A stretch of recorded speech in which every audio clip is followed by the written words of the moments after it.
Hi Earthlings, I am Jeffy Bad the Alien, and welcome to my review of Resident Evil Village.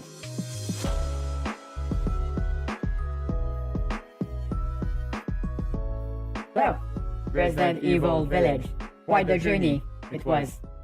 We played it on the release on Friday, and then we streamed it over the weekend, and then we finished it on Monday. So here are my thoughts on this game.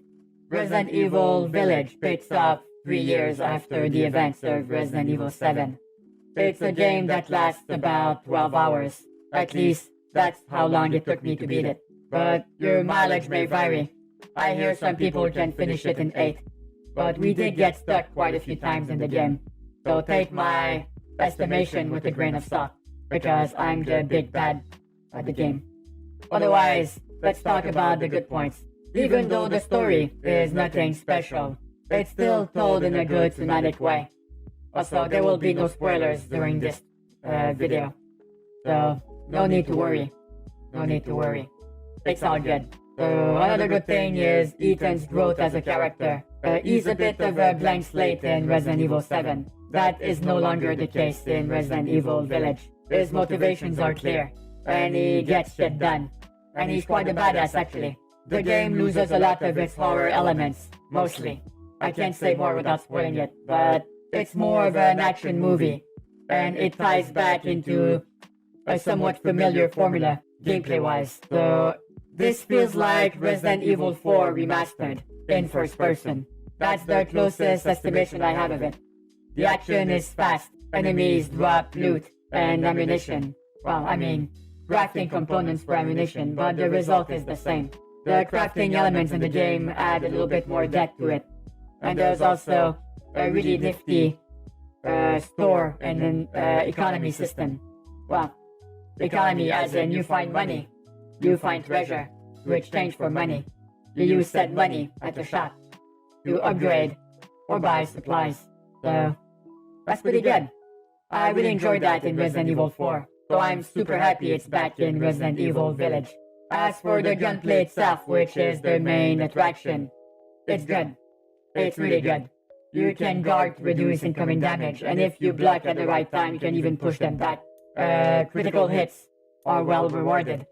So, if you can aim correctly, you're gonna have a much easier time in this game. So I feel like playing it on PC was a good thing for me, because on console, I can't aim worth shit. Anyway, that's not the point. Also, the best part of the game is the castle, which you guys have probably seen in many demos and trailers. Although the rest of the game is pretty great, it's not as good, so I can see why they front-loaded everything. But the game remains a good one throughout, even though there is a little bit of, I feel like there's a little bit of filler towards the 3/4 of the way through it. There's a part in the game I would have taken out, but I still think the game would have been great. You'll know it when you get there. So that's one of the bad sides. Also, the ending was not as good as I was expecting it to be. It was kind of a letdown. And there are some obvious story plot holes. And some characters act in very stupid ways to make the story progress. I can't comment too much on it, but you'll see it when you get there. And I think like the biggest problem I've had with the game itself is that some enemies are incredibly bullet spongy for no reason.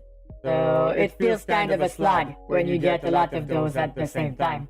And that's while playing standard, so I can only imagine how people are feeling while playing on hardcore or the New Game Plus extra difficulty Village of Shadows difficulty level, which I don't think I'll ever do. Feels like torture. So overall, I really enjoyed the game. It's got way more enemy variety than Resident Evil 7, and has some respectable length, some great Easter eggs, some great callbacks to a lot of older Resident Evil games, and some great gameplay. So overall, my recommendation to you is to buy it if you're a big Resident Evil fan, and more importantly, a Resident Evil 7 fan. Because if you did not like Resident Evil 7, you will not like Resident Evil Village. But then again, why are you surprised by this? It's basically an extension of it. Anyway, that's pretty much it. Oh yeah, I forgot. Once you finish the game, you unlock a mercenary mode, just like Resident Evil 5. Good stuff. I think that's about it.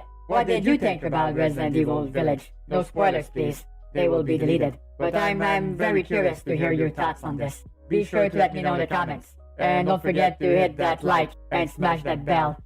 And also, press that subscribe button. It really helps. And it is also making me more enticing to the YouTube algorithm. All hail the YouTube algorithm. I bow down to your respectfulness. Also, hope you like the cosplay. That's it. Have a great rest of your week. And I will see you on my next stream on Twitch. Until then, remember, tomorrow is a new day.